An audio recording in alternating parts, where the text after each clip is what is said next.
पृथ्वी लोक में कौन समर्थ है जो पवित्र श्रावण मास की महिमा कह सके? कोई समर्थ नहीं। ये जो महीना चल रहा है उसका महात्म्य कोई कहने में समर्थ नहीं है, सब कोई असमर्थ है। पवित्र श्रावण मास की महिमा क्या है? सभी श्लोक नहीं गा रहा हूं मैं, सिर्फ भाषांतर आपको सुना रहा हूं, जिसका फल संपूर्ण रूप से कोई वर्णन नहीं कर सकता। स्वयं ब्रह्मा जी भी ये पवित्र श्रावण मास की क्या महिमा है, पवित्र श्रावण मास का क्या महात्म्य है, उसका महात्म्य स्वयं ब्रह्मा जी भी नहीं गा सकते। जिनके फल का वर्णन स्वयं ब्रह्मा जी भी नहीं गा सकते, स्वयं इंद्र भी 1000 नेत्रों के द्वारा उसकी महिमा जान भी नहीं सकता, देख भी नहीं सकता। इंद्र के पास 1 सहस्त्र नेत्र है ना, इंद्र के पास 1000 आंख है, ये भी नहीं देख सकता। और आगे कहा पवित्र श्रावण मास के फल को शेषनाग 2000 जीवा से नहीं गा सकता, क्योंकि नाग देवता के पास एक मुख में 2 जीवा रहती है। नाग के पास एक जीवा नहीं, उसके पास 2 होती है ना। कभी नाग के आपने देखे हो तो उसके पास 2 रहती है ना। 1000 फेण वाले जो शेषनाग है, नागेंद्र वासुकी कंठ भूषणम पन्नग भूषणम, ये 2000 जीवा से भी पवित्र श्रावण मास की जो महिमा गावे तो भी वो गा नहीं सकेगा। इस महात्मा को देखना और सुनना और समझना और कहना सबके लिए असमर्थ है ये पवित्र श्रावण मास। इस महीने में जो साधना, उपासना, अनुष्ठान, पूजा, अर्चन, दर्शन, यज्ञ करने से जो फल मिलता है, इस फल का वर्णन करना सबके लिए असमर्थ है, ऐसा भगवान स्वयं शिव जी ने कहा है। सुनिए जरा, इस महीने में एक भी दिन ऐसा नहीं है जो व्रत से रहित हो।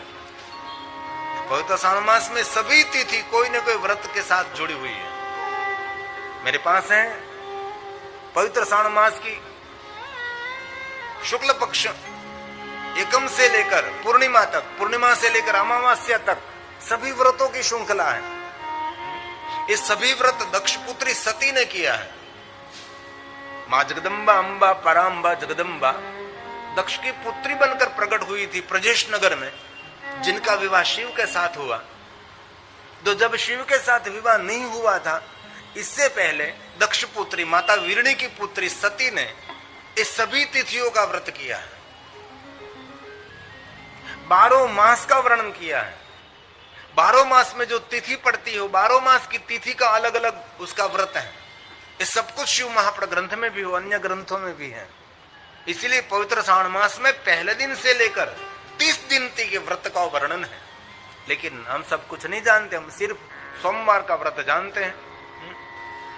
और अंत में भगवान शिव ने स्वयं ने सभी व्रतों की श्रृंखला गाई और वो कहा कि सभी पवित्र श्रावण मास की सभी तिथियों का व्रत आप नहीं कर सकते, परंतु जो मौन रखोगे इस महीने में, तो जितने तिथि के व्रत हैं, जो पवित्र श्रावण मास के 30 तिथि तो 30 व्रत हैं, उसके पुण्य आप अर्जित करना चाहते तो पूरे महीने तक मौन रहें, जो सभी व्रतों का फल आपको मिल जाएगा। ऐसा भगवान शिव ने स्वयं ने कहा है। सभी तिथि व्रत युक्त तिथि है पवित्र श्रावण मास में। और आगे सुनिए,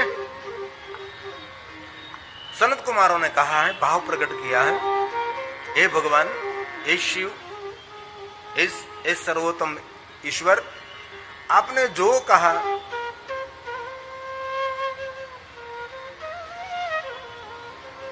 इस मास के बारे में एवं तिथियां व्रत रहित न हो, आप उनके बारे में कहने का प्रयास करें।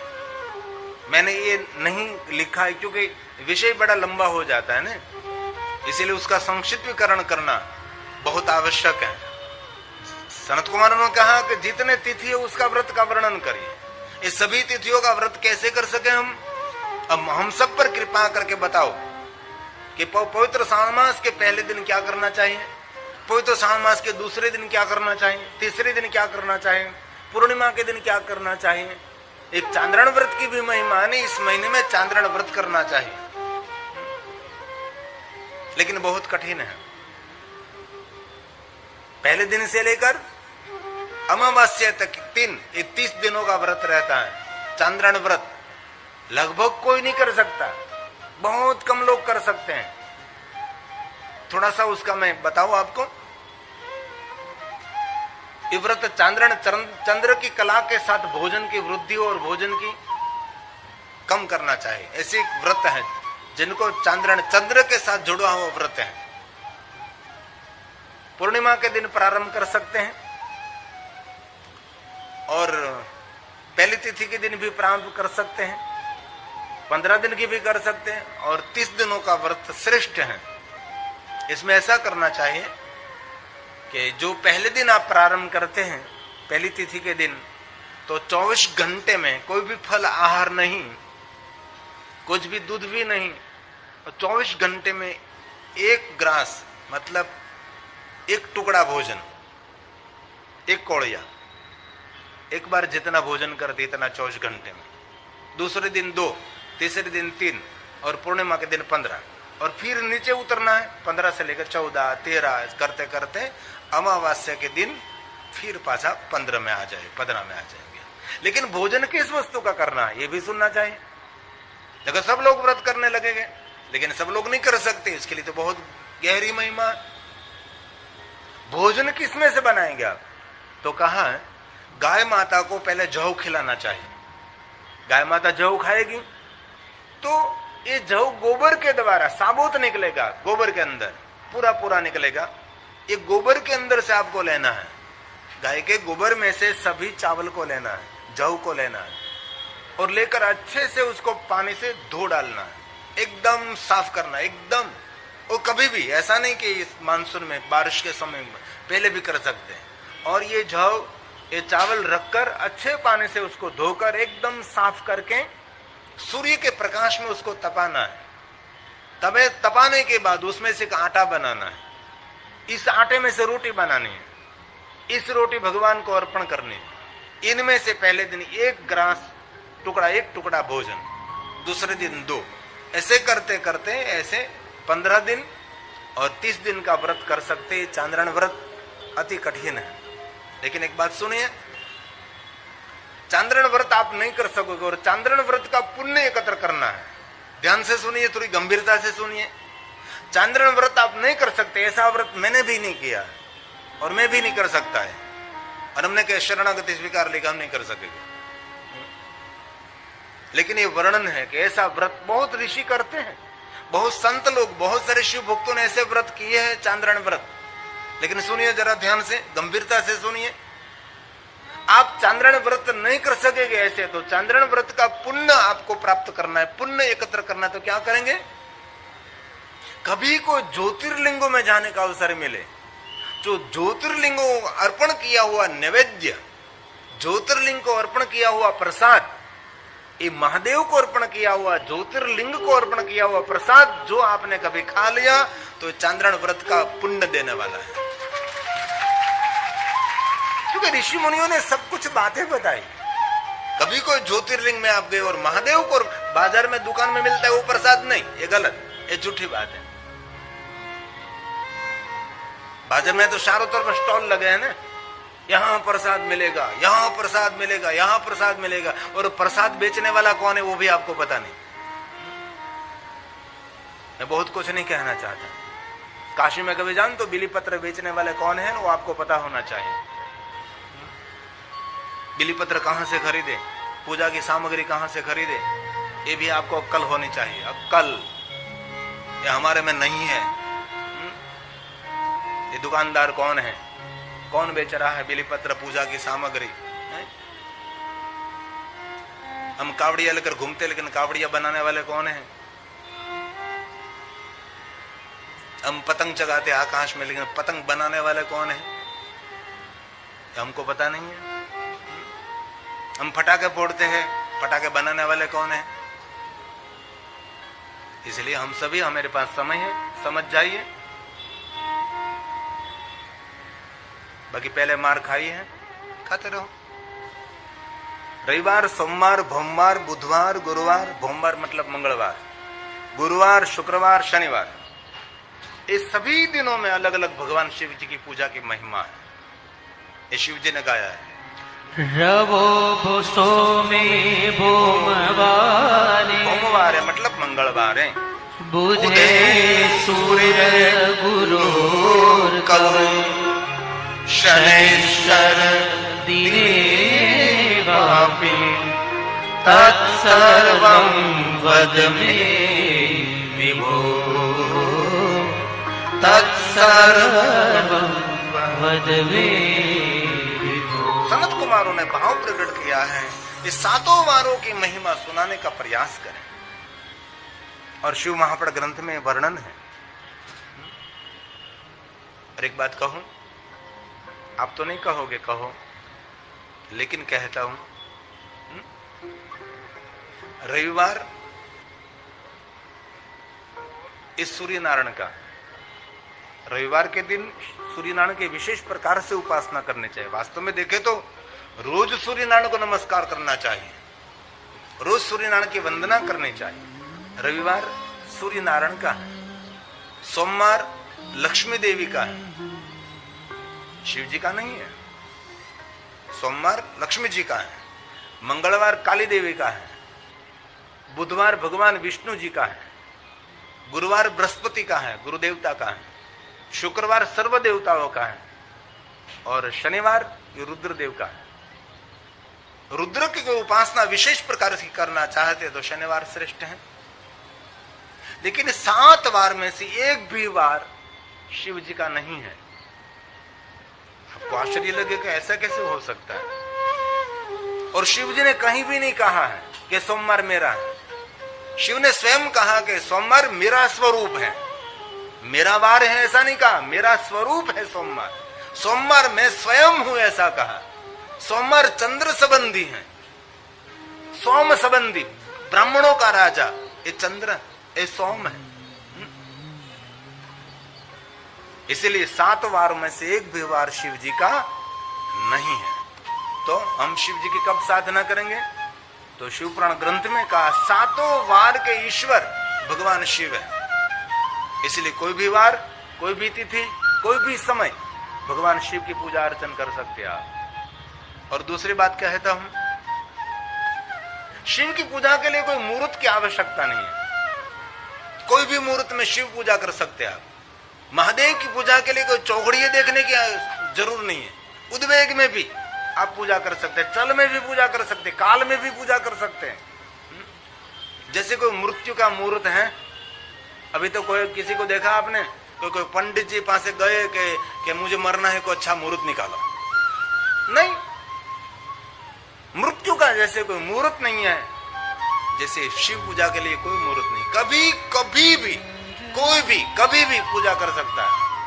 और ऐसा नहीं कि सुबह में कर, 24 घंटे पूजा कर सकते हैं आप भगवान शिव। दुनिया में ऐसा कोई देव आपको नहीं मिलेगा तो 24 घंटे जिनकी पूजा कर सकोगे आप। और कोई शिवालय में आपने पर्दे नहीं देखे होंगे, शिवालय 24 घंटे खुला रहता। अभी तो ये तो लोगों की मानसिकता बिगड़ गई, इसीलिए सभी मंदिरों में द्वार बनाए हैं, बंद करना पड़ता है।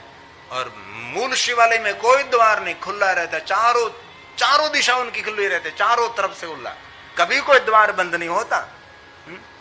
कोई भी व्यक्ति कोई भी समय पर शिव की पूजा कर सकता है। अन्य देवताओं के लिए तो मंगला दर्शन, मंगला आरती, पर्दे खुलते हैं, जब दर्शन पट खुलते तब दर्शन होता है। 24 कलाक जागरूक रहने वाला जागेश्वर है।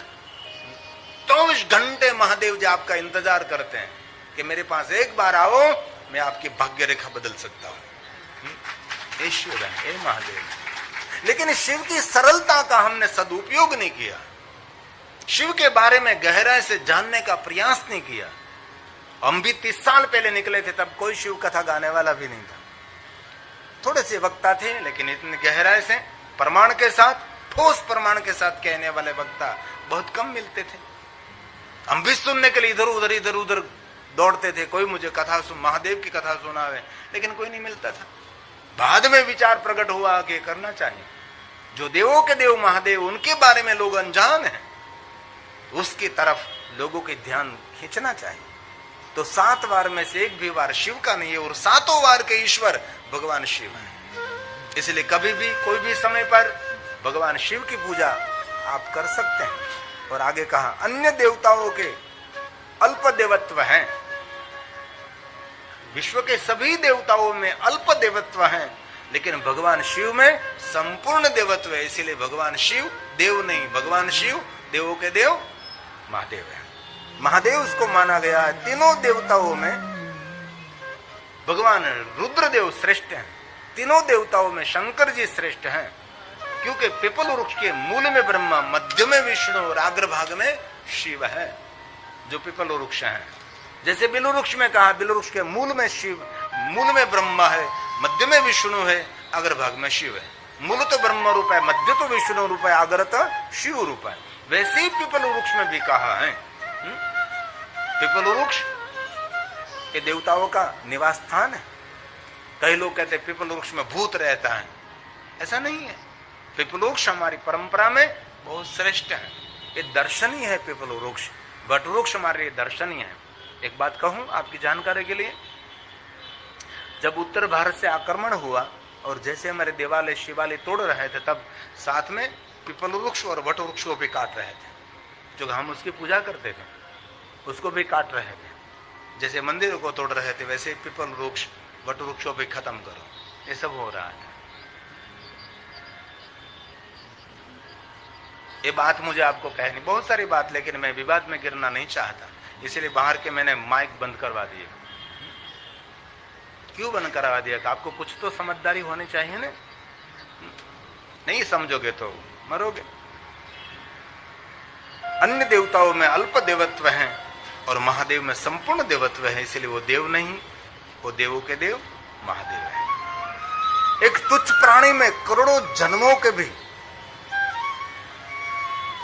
अपना प्रभाव नहीं, ऐसा कोटि गुना प्रभाव भगवान शिव में है। और कहा है एक तुच्छ प्राणी में करोड़ों जन्मों में भी अपने प्रभाव का वर्णन नहीं कर सकता। आप मेरे ऊपर कृपा करके मेरे प्रश्नों का उत्तर दीजिए। ऐसे स्कंद पुराण में सनत कुमारों ने भगवान शिव जी को ऐसे भाव प्रकट किया है कि विस्तार से एक एक व्रत की महिमा सुनाओ, एक एक बार एक एक तिथि की महिमा सुनाओ, ऐसा बहुत विस्तार किया है। इसलिए 100 बात की एक बात, इस पवित्र श्रावण मास में जितना हो सके इतना ईश्वर का स्मरण करिए, सत्कर्म करिए, सत्कार्य करिए, सत्प्रवृत्ति करिए, श्रेष्ठ विचारधारा करिए। शिव ऐसे एक देवता है, थोड़ा करने से अधिक फल देने वाला भगवान शिव है। और एक बात कहूं, महादेव के दरबार में जो पहुंचता है वो कभी खाली हाथ नहीं जाता।